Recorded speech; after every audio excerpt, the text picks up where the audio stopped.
what is important to remember is that the domain of sine and cosine functions is both all real numbers. And so now we're going to start using the notation from, that first day, right? Okay, so here's a graph over here of the sine function. Now, if we go off of the unit circle, right, when our angle is 0 right here, this is at 1, 0, at 90, 0, 1, 180, negative 1, 0, 0, negative 1, and so on, right? So if we follow with that, right, this is a circular thing, but if we go on a linear axis, when the angle is 0, right here, sine, right, is the y value, also 0. When the angle is pi over 2, sine is 1, pi, 0, 3 pi over 2, negative 1, and then 2 pi, 0 again. And here we've completed one cycle around the unit circle.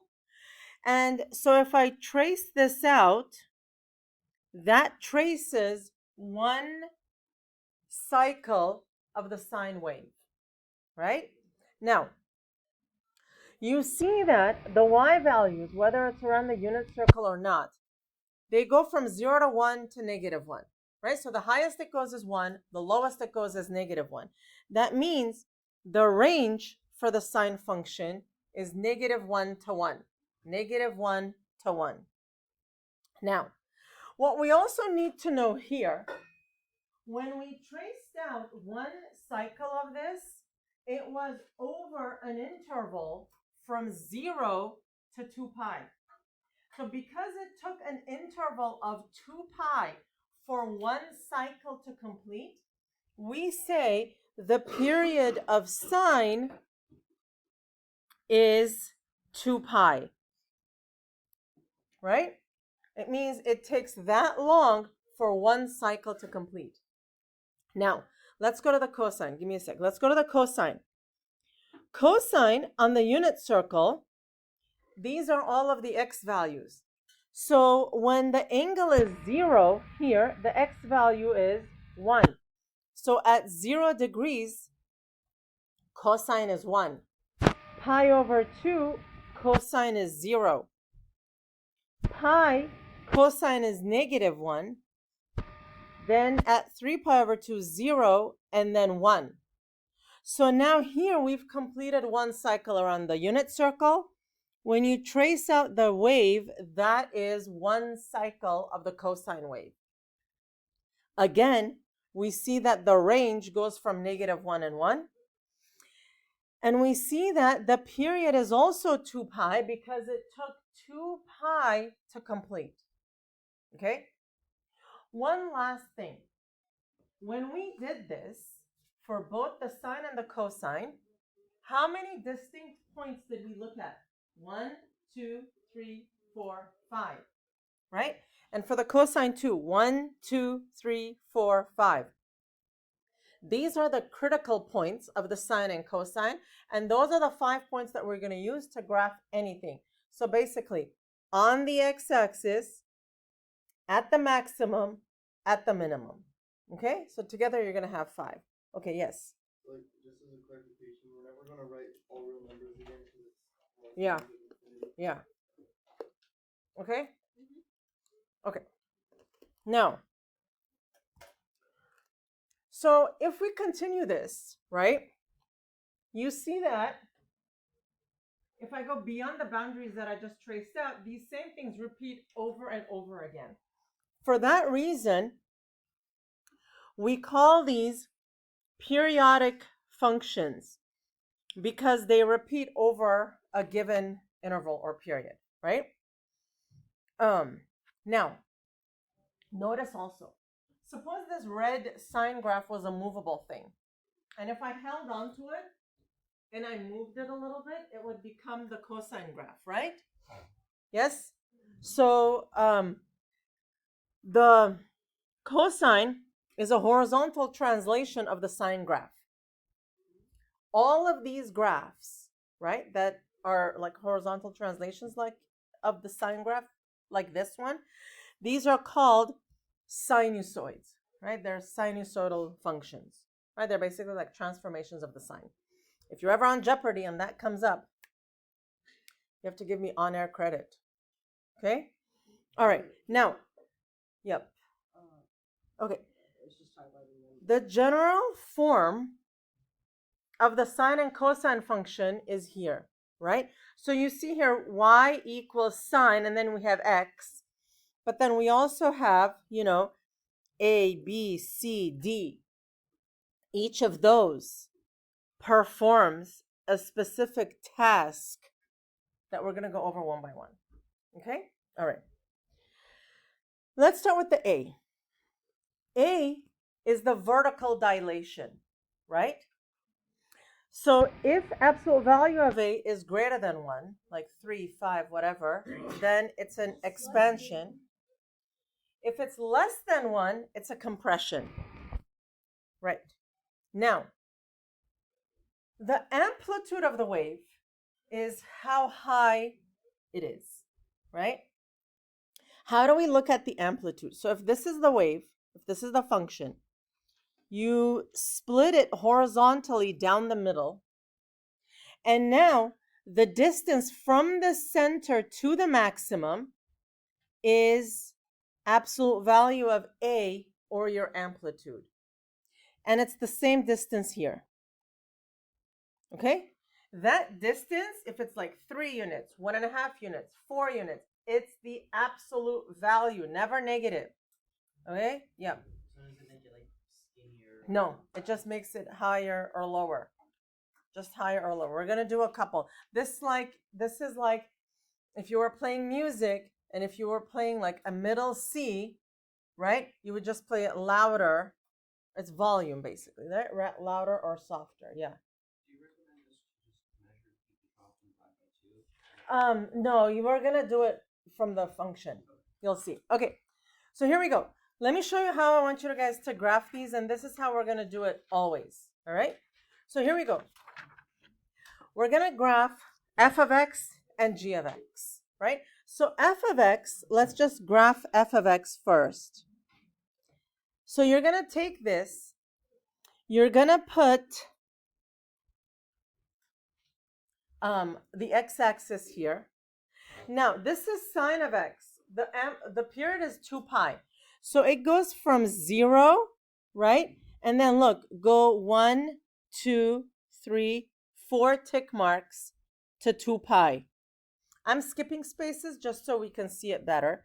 Here I get pi over 2, 3 pi over 2. Okay, now the y-axis goes where the 0 is. Okay, now sine of x. If it's sine of x, it starts on the axis at 0. And then now here, we're going to make this 1 and negative 1. The next one is at pi over 2. From here, it goes to the maximum. Then the next one is pi. It goes to 0. 3 pi over 2, negative 1, then 2 pi. And then you have to make a beautiful function like this, and that's your sine of x. Okay, and we're going to label this f of x. Okay, now, always these 5 points, right? 1, 2, 3, 4, 5. Okay, now, g of x. What is the amplitude of g of x? 3. It's this number. So now, at 0, okay, so now this is 2, this is 3, this is negative 2, this is negative 3. At 0, it's still 0. Now, at pi over 2, the maximum will be 3. 0. The minimum will be negative 3. 0. And that's what it looks like, right? And now we're going to label this g of x. So do you see the location of the zeros is the same? The location of the maxima and the minima is the same. It's just the maximum is higher, the minimum is lower. All right, this is just changing amplitude. Okay, now, what if you have a negative in front? If you have a negative in front, this is a reflection around the x-axis, right? So now let's graph this one. Cosine of x. So here we're going to put this, and we're going to go 0, pi over 2, pi. The amplitude on the previous one was 3, right? Yeah. Okay, okay, so 0 goes here. So this is 1, 2, negative 1, negative 2. Okay. Cosine,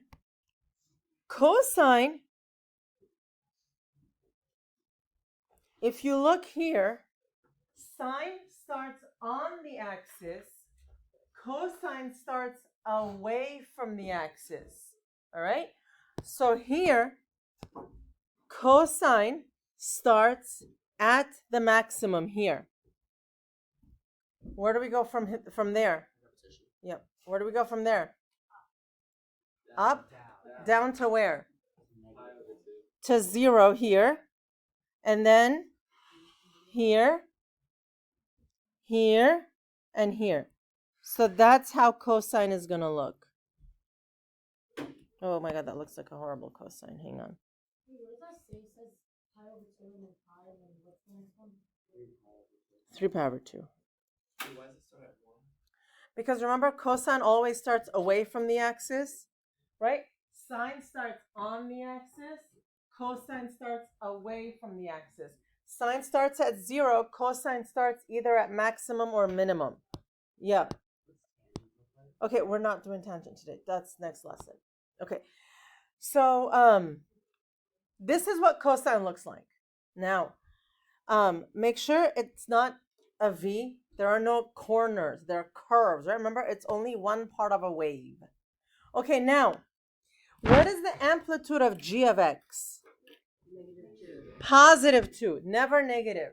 Always positive 2. So now, since cosine starts away from the axis, this would start away. But because there is okay, so hang on, don't draw this. If this was y equals 2 cosine of x, it would have looked like this, right? Right. But now there is a negative. So that means instead of starting at 2 above, it's going to start at 2 below. I thought the amplitude couldn't be. So from here, it goes to the 0, maximum, 0, minimum. Okay? So now that's how that looks, right? So you see, right? You see the amplitude is 2, and here too the amplitude is 2. Oh, it's frozen, right? So you see the amplitude is 2.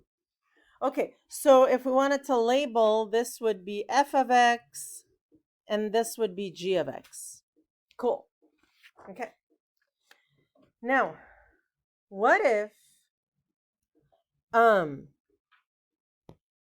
here we go.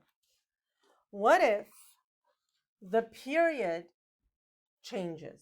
Because it's not always going to be 2 pi. It can change. It can get thinner or, right, longer. Okay. So for that, remember how this was the function, right? We use this b, right? You know how it's like a sine bx? This b is used for the period. To find the period of a function, you always have to do 2 pi over b. memorize this one. I don't give you much to memorize. This one you need to memorize. You just need to know it. It's like if you're walking down the street and somebody like taps you on the shoulder and like, hey, how do you find the period of a sine function? 2 pi over b. Okay? Yep. Where does that come from? B is this. Oh, why? Yeah, like where is that? Because it was 2 pi and then you make it a fraction of 2 pi by the b. And so like that's kind of how it works. So let's do an example and you'll see. So if you have a modified period, you're going to take this term bx plus c and you're going to use an equation or an inequality that looks like this. Okay?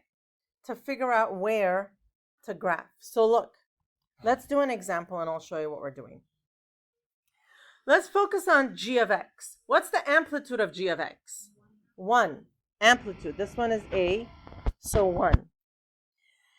Now, this number is b. Cool? So the period is 2 pi over b, 4 pi. Okay?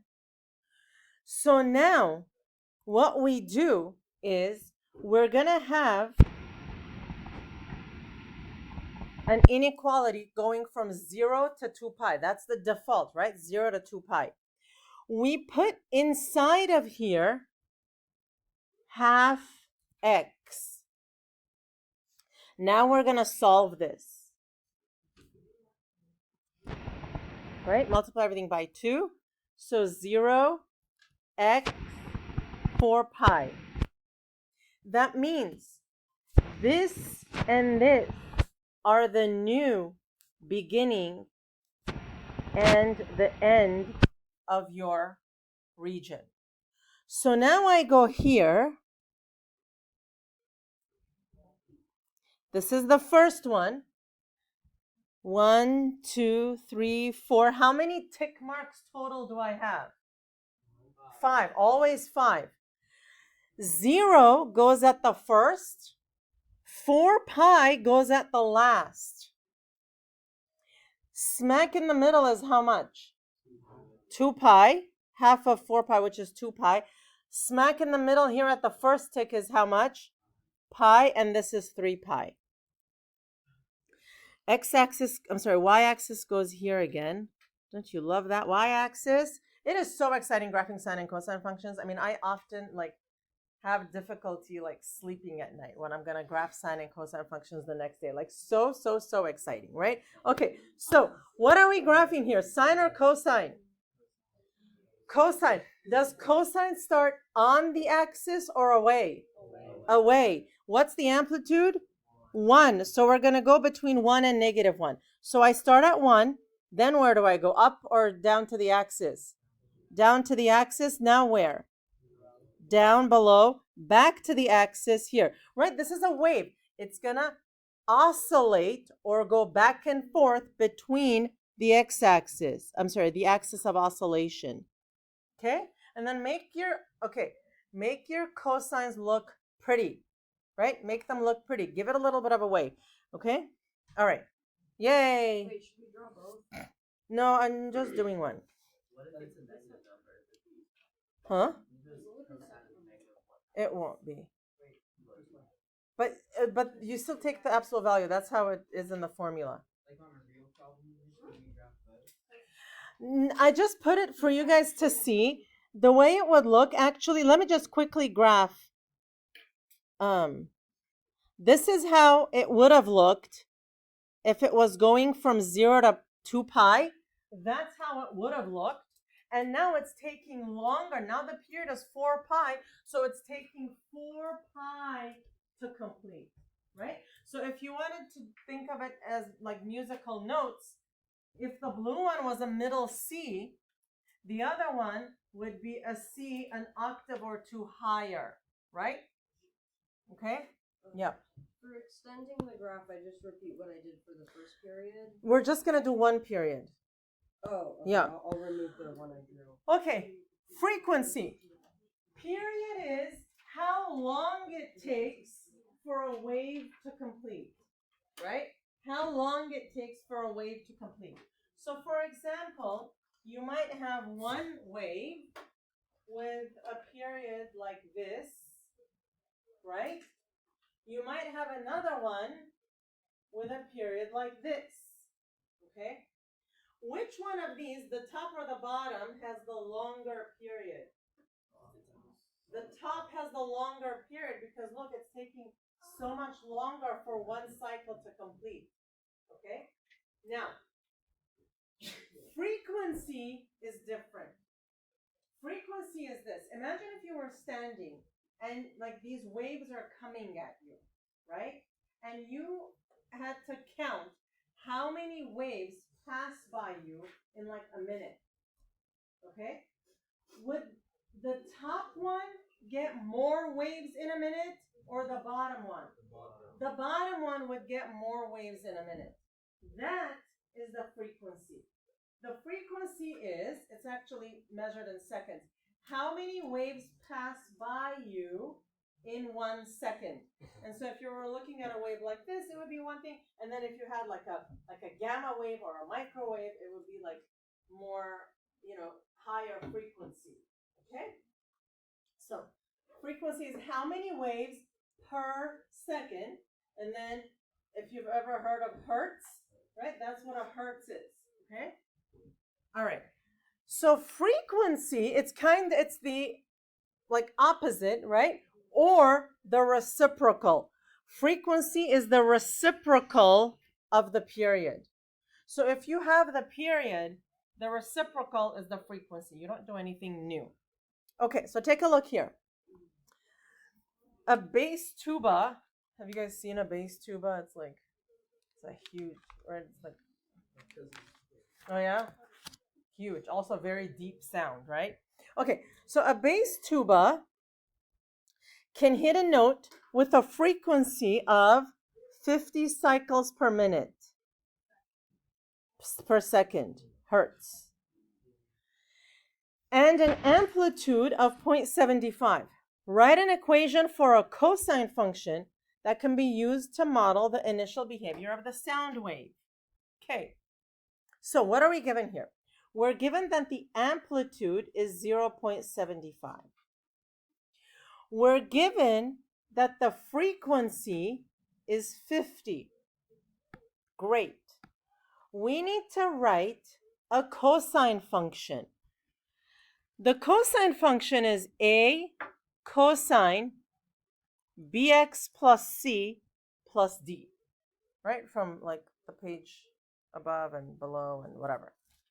So now, okay, this calls for A, which we have. It calls for B, which I don't have. I have frequency instead. And so remember, frequency and period are they're reciprocals of each other, right? So frequency is b over 2 pi.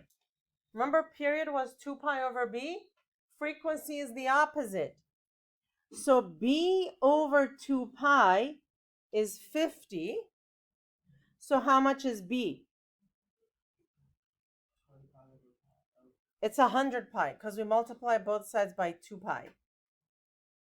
Right? So I multiply here by 2 pi, 100 pi. No, it's 100 because we're multiplying by pi, not dividing. So the period is 100 pi. Correct. And so that's all the information we're given. So we can assume that C is 0 and D is 0 because we're not told anything else. So now Y is A 0.75 cosine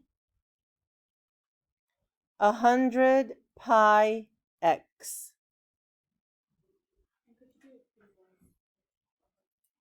You can do 3/4. Yeah. Because there is no information for a phase shift or anything. It's just that. Yeah. Why do we multiply the pi inside the cosine? Doesn't that X already. Because it's cosine bx, and your b is 100 pi. So whatever it is, you're going to multiply. Okay. All right. So now phase shift. All of the ones we did so far started at y equals 0 or x equals 0, right? They all start on the y-axis. But that's not always going to be the case. So now let's do a couple more. Okay. It's a lot, huh? Yeah.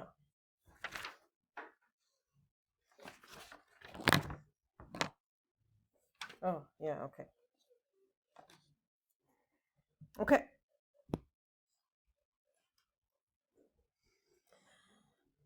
Phase shift. Okay. To find phase shift, right?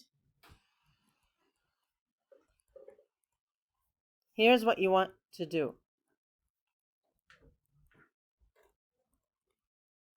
Set that term bx plus c equal to 0. Solve for x. Okay? Okay. Take a look at this amazingly beautiful function here. 2 sine 5x plus pi over 4. We're going to find all of this, and then we're going to graph. Okay, let's do it. What's the amplitude? 2. Period. What's b here? 5. So period is 2 pi over 5. Okay. Frequency is what? 5 over 2 pi. Now look. Some students second guess themselves. They have trouble believing that pi is in the denominator. It's totally fine for it to be in the denominator. So when you are writing this as your answer, be bold, right? Sometimes students are like, I don't know, can it be in the denominator? And then they're like, I'll just do this, and then Ms. Malikian can figure out whether it should go in the numerator or the... Okay, no. This to me looks like 5 pi over 2, okay? If you want to say 5 over 2 pi, boldly say pi is in the denominator. And then, okay, so phase shift, here's what we're going to do. We're going to take this. Wait, quick question. How did you get the 2 pi under the frequency? It's the reciprocal of the period. The reciprocal of the period. So, 2 pi over 5, 5 over 2 pi. okay. So now we're going to solve this for x. So subtract pi over 4. Divide by 5, which is the same as 1 over 5. X is negative pi over 20.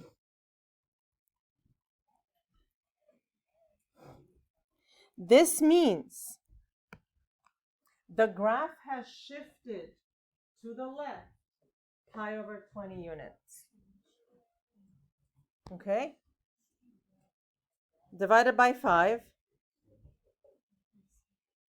Is it better now? So now, we're not going to start at 0 anymore. Okay, so here's what we're going to do. We're going to have this same inequality.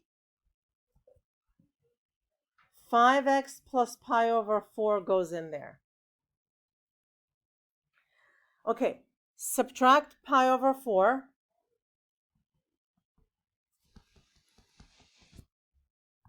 So I get negative pi over 4, 5x, 2 pi minus pi over 4. How much is that? How much? 7 pi over 4.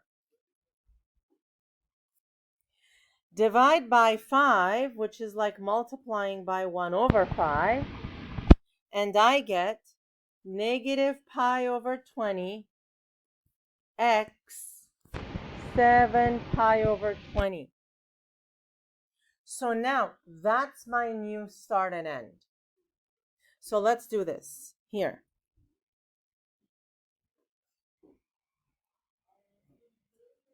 Okay. Negative pi over 20. 1, 2, 3, 4, 7 pi over 20. Okay, now, how do I find this middle point? Add them and divide by 2. In other words, it's half of negative pi over 20 plus 7 pi over 20. That should be 20. So what is that? 6 pi over 20, 3 pi over 20.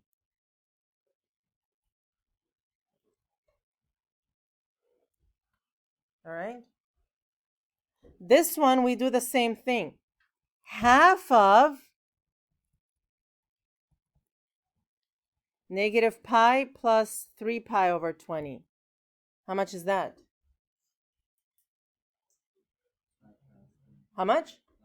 1 pi over 20. Is that what you meant? That's the other one. Yes, the other one. Yes.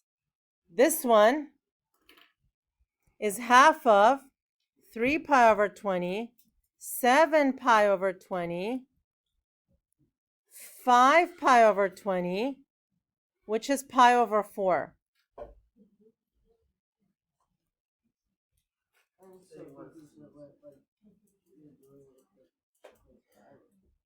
I'm finding the midpoints. Oh, okay. This red one is the midpoint of the two blacks. Add them, divide by 2. Is that 3 pi on the bottom one? 3 pi Here, 3 pi over 20. Okay, that was the hardest part. Yeah. Yeah. What do you mean? Yeah, for 5. Yeah. Yeah. Okay, now, are we graphing sine or cosine? I don't even remember. Sine. Does sine start on or away from the axis? On the axis. And so here I go on the axis. Where do I go for the next one? Up or down? Up to, back to the axis, down to, back to the axis. And there we go. Oh my God, like that is so beautiful. Okay, let's just admire this for a minute. Hang on, I'm admiring my graph, Zachary, okay? But now, there is a problem. This graph is meaningless. Why? You don't have a y-axis, it's meaningless. Where would the y-axis go? In between the negative and the positive pi over 20. Smack in the middle. Believe it or not, it's easier to put it at the very end. Still meaningless, because what is my y-axis missing? Labels. This is 1, this is 2. Now, phew, I can like show this, okay? All right. Is that pi over 20 on the far right? Pi over 20, negative pi over 20, No, on the far right. 7 pi over Oh. 20. Yep. Is the frequency affected at all? Who was asking that? I mean, it's really the period and the frequency, they're like tied. It's like, as long as you have the period, you don't need the frequency to graph this. Okay. All right. Ready for another one? Ah, yes, you are. I mean, can you imagine what my life would be like if there wasn't math? I don't know what I would do all day. Like, what would I do? Like, what? Not math. Like, what would I do if there was no math? Honestly. Okay. I hope one day you find a job where you just do something you love all day long. But I don't know if anybody could be that lucky. I don't know. I mean, you got a math job. I got a math job, so there's hope for everybody yet. Okay, Yeah. so what's the amplitude here? Oh, 1/2, yes. What's the period? B is 1, so period is 2 pi over 1, which is 2 pi. You don't have to write the over 1, you can just say 2 pi. Frequency, 1 over 2 pi. Phase shift, I get x plus pi equal to 0. X is negative pi, so this is moving left or right? How many units? Pi. Left by pi. Okay. This is the vertical shift. Now for the first one, we have a vertical shift. Okay? So we're going to let that go for a minute. Okay. So here's what we do. 0 to 2 pi. What goes inside? X plus pi. After that one, I purposely make this one a little bit simpler in the math, so we don't have to waste too much time. I mean, it's never a waste of time, but you know what I mean. Yeah. So negative pi to pi. Oh, look how symmetric. Okay? Yeah. Right. So here, we're going to go, we're going to put 5 slots again. Okay, you know what? This time, I'm going to put the first one here, negative pi. 1, 2, 3, 4. I'm not going to skip spaces this time, only to show you that that's possible to do, right? Like, so it's your choice. What goes smack in the middle? 0. And then these are pi over 2, negative pi over 2. I still like to put my y-axis at the end. Okay, just don't forget to put it. Okay? Now, yeah. Now look. No, it only goes on the 0. Yeah. So this is our vertical shift. That means the whole thing has moved up 1 space. That means it's no longer going to oscillate around the x-axis. It's going to oscillate around a whole other line. So the first thing I do is, draw the dotted line right here. Not an asymptote. This is the new axis of oscillation. Okay? This is the axis of oscillation. Now, my function is a sine, correct? Sine starts on the axis, correct? The axis is now the purple dot. So it's going to start here. And then it's going to go up a half, 0, down a half, 0. And oh my God, take a look at what a cute little function that gives you. Now I can put the y-axis. Yes, go. Question, Oren. Oren, go. For like cosine and sine, when you say that you either start on the axis or Yeah. the y-axis doesn't actually affect that No. at all. It's the axis of oscillation. Right. Doesn't matter. It's the axis of oscillation. In trigonometry, it's all about the x-axis. The y-axis is secondary. The lowest right. x. Yep. Yes. Connor. What if it's like a weird sort of like number where it's there's no perfect 0 to really put the Then your elegant and sophisticated math student skills are going to come into play, and you're going to estimate where it's going to be, but precisely estimate. Okay, Shayna. Can I just make the y-axis like 1/2, whatever, instead of like 1 and 2, just like half? I mean, as long as it's like calibrated correctly. Yeah. Yeah. Okay, yeah. Because the amplitude was a half for this one. Okay, question? Okay, here we go. Write an equation that corresponds to this graph. Okay, the first thing you do, split this down. So now we need to find the amplitude. Just count. What's the amplitude? How many units? 4. Okay, period.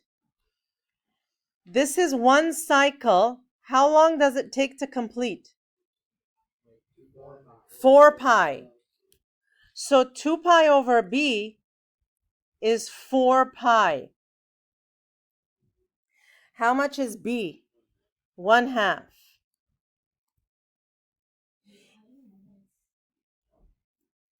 It's what?